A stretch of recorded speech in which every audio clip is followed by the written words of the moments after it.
Happy Hump Day. And since this is the Wednesday before Thanksgiving, let me say happy Thanksgiving to you as well. Thank you for watching me here on YouTube, on Facebook, and on ItsWebTV.com. The added advantage of being on ItsWebTV.com is you can go back and watch previous episodes of Wind Down in the Word or any other speaker that's on that lineup.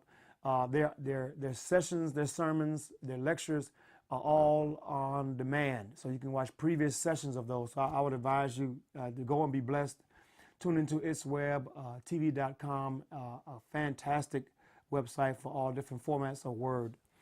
But since you are here with me today, Pastor Jay, on this festive week in which we get a chance to share a meal with someone, go out and hopefully you have done something to bless the less fortunate by giving to the various food drives, and also the biggest thing of all, the opportunity you're going to have to share with your family and your friends in your homes, man. That is so wonderful. Listen, if you don't have a place, if you're a church or if you're not a part of a church and you want to just come worship on Thanksgiving morning, we are having a worship service here at Christian Union on Thanksgiving morning, 1 hour worship service. We want you to be able to come down here, give God your Thanksgiving praise, testimony, and then we're going to have some word and let you get back home to your food and your family. But 1 hour here, Thanksgiving morning, that's at 10 o'clock.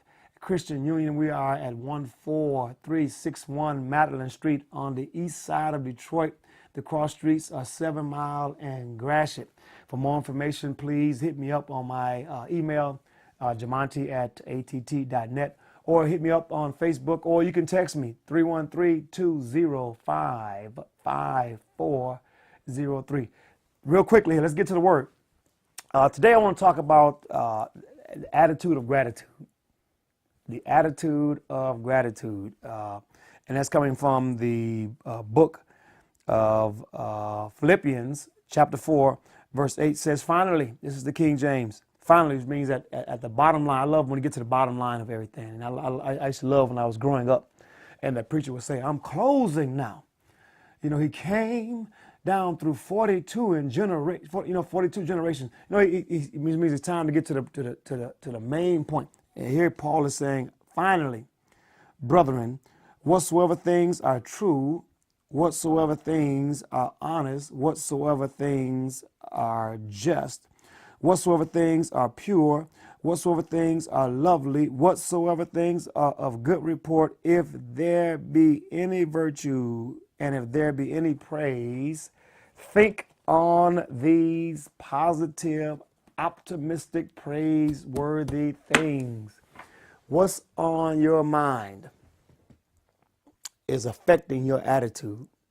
You can go from having a good attitude based on having good thoughts to having a bad attitude based on what's just transpired in your mind. There have been days when I've left the house in good spirits and then got to work and somebody said something offensive and it just took the whole day down. See, I allowed what was said to me to affect what was already in me. And being that what was in me not strong enough to counter what was said to me, that was said to me came in and overtook what will start off as a good mind, a good attitude, and a good day, and it drove it downhill. Paul says, no, at the end of all arguments, when he says finally, at the end of all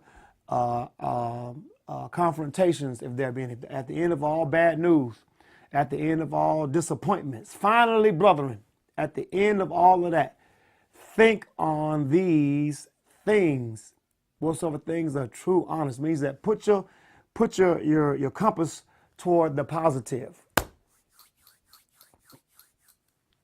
And this week it should be easy to do that, man. How can you think bad with that big screen TV on sale? I know that'll spark a lot of thoughts. Like, oh yeah, I know you got the sales ads. I speak against it. I think we need to manage our money better. But hey, man, if it makes you feel good going out there and stand in line on Black Friday or Brown Thursday, a lot of stores opening up on Thanksgiving. Go stand in line, man, and get the 80-inch or whatever the popular size screen is, the 80-inch or the new sound bars or the new DVD players. But here again, that's something positive to think on. And then on top of that, all of that good food that we're going to be sharing. Man, how can you be mean-spirited thinking about sweet potato pie? How can you be mean-spirited thinking about greens and dressing and cornbread and candied yams? Me saying that right now automatically is elevating me to a high up above and beyond cloud 9. Think on those things. When have you something in your mind that you can get to when something comes and confronts you, when you're confronted in a situation and you find yourself after that situation, after that confrontation, just being really, really angry and really upset, or you get information, you find some things out that makes you really disappointed or even really hurt. Find a place to get to. And now I don't say deny the effect of negative things. That would be disingenuous. Listen, negative things happen and they have an impact on our emotions. I'm saying that when it does happen, it's like a train that connects to the other cargo boxes, if I can put it, to the other trains that's connected to it on the track. You have the engine train that's pulling the rest of the cars. Okay. Now here's what I'm saying. That train can pull those cars as long as those cars are connected to that engine. The power of the first train, the first car that has the engine, and that train pulls the rest of the cars. Now here's the point. When people or situations or bad news hit you, it is connecting to your emotions.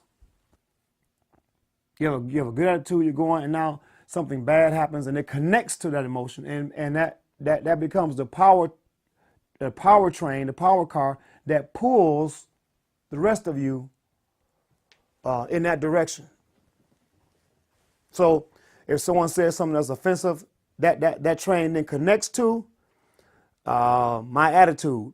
If I'm not careful, I will allow it to pull me in that direction.